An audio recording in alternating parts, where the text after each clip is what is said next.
วัสดีค่ะ Welcome to Hot Thai Kitchen. If you like sweet and sour things like sweet and sour pork, or you like to dip things in sweet and sour sauce, you are going to love today's dish. We are making what I call in Thai กุ้งผัดมะขาม and it's tamarind shrimp. กุ้ง means shrimp, ผัด means to stir fry, and มะขาม is tamarind. Now, unlike, Chinese food, sweet and sour pork, this dish is very elegant. So you can actually serve this at a really nice dinner party if you want to. So let's take a look at our ingredients. So what we're going to do is we're going to first make an herb paste, which we're going to use as the base for our stir fry. So that paste includes garlic. Okay, I've got 4 cloves here. And then I've got a couple of Thai chilies, which you don't have to add, but I think a little spice is a nice balance to the sweetness of this dish. I've got 2 cilantro roots, which I roughly chopped. You can also use about 6 cilantro stems, roughly chopped. Shallots, also roughly chopped. So that's sort of our aromatics. And then for our sauce, some chicken stock. Yes, you can use water, but there's no love, no flavor in water. So I highly recommend using stock for this case. I've got tamarind, fish sauce. That's fish sauce.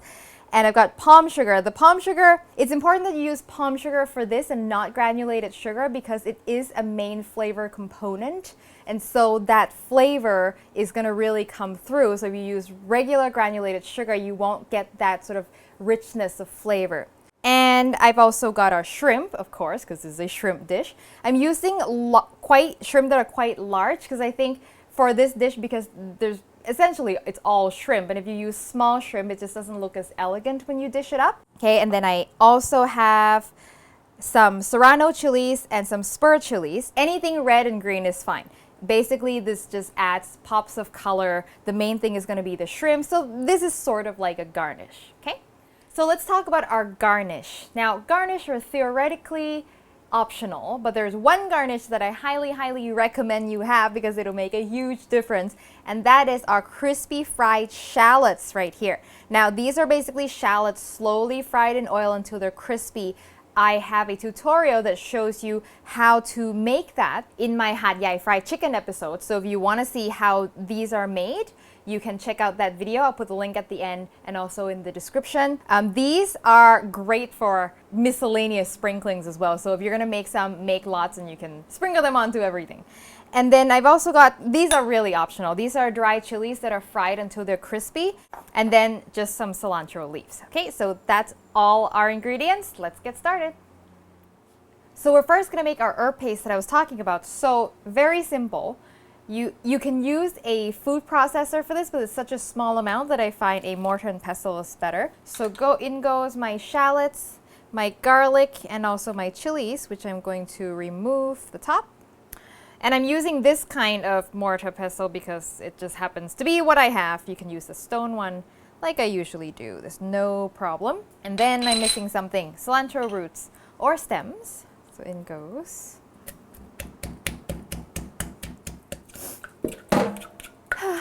Tearing up again from shallots, happens every time. So this is what you're going for, okay? This sort of paste. Large pieces of shallots is okay. Just make sure you have no big pieces of cilantro roots, garlic, or chilies. Ooh. So we're gonna turn this on, and the first thing we're gonna do is we're gonna sear the shrimp. We're gonna sear the shrimp separately. Theoretically, you could throw the shrimp into the sauce and cook it all together, but it gives me a chance to make the shrimp nice and browned. So sear the shrimp. Make sure the oil is hot.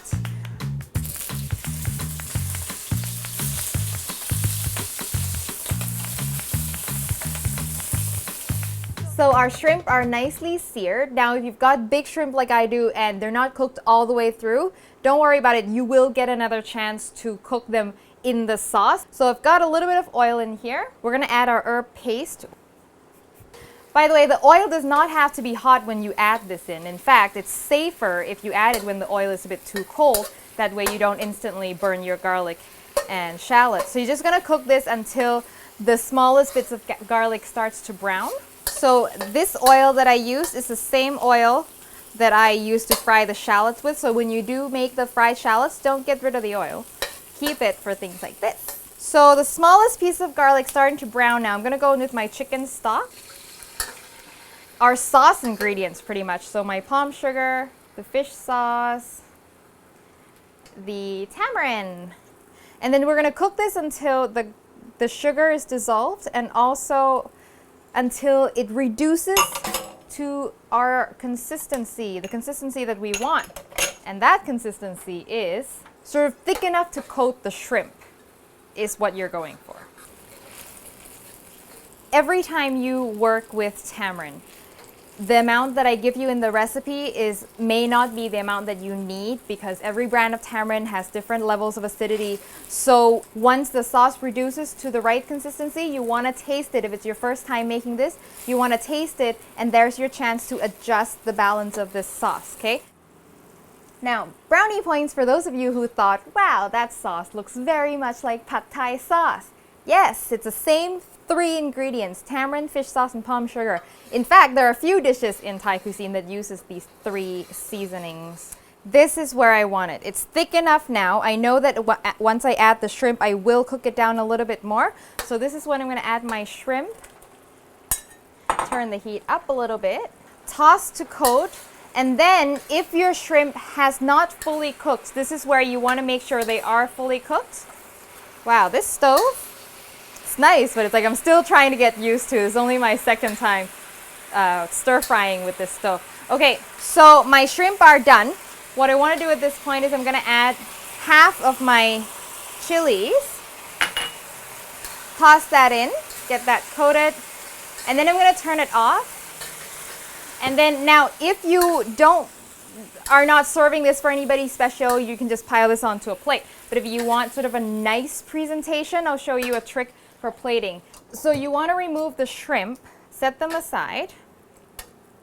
Okay. Ooh, it smells so good. I love tamarind. Tamarind is good on anything. Pour the sauce onto the plate because that way the sauce doesn't cover the shrimp so that our shrimp stand out. I'm always conflicted about which direction I want my shrimp to face. Every time I'm like, no, do I want them to face that way? No. There we go. Woo! Then we're gonna put our garnish on our crispy fried shallots. This is the best part. It smells so good. Oh, and don't put this on until you're ready to serve. Just put it on. They will absorb the liquid and the steam from the shrimp, and then they will go soggy. So you want to put this on last thing before you serve. And then I'd even put out some extra on the table for people to add. I'll put a couple of chilies on for some greens.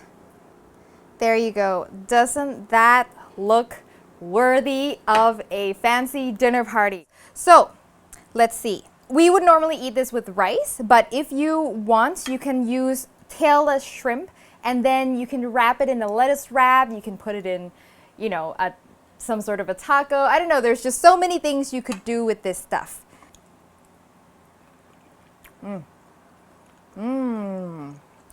So good. The shrimp is tender. The sauce is just the right balance of salty, sweet, and sour. So as a guidance, I would make this lead with sour and then backed by sweet, and then salty is just there to balance everything else. That's kind of what you want. I forgot to eat shallots, my favorite part. And then toss it all in with your rice. Let the shallots be that sweet, crunchy boost in every bite. It's so good. Super easy, so elegant. You can try this with other seafood as well. I think fish or squid would be really nice if you're into those. And that is all I have for you today. If you make this, let me know how it goes, either through Facebook, Twitter, or Instagram. If you enjoy the show, please click to subscribe so I can keep doing these videos for you. And I will see you next time for your next delicious Thai meal.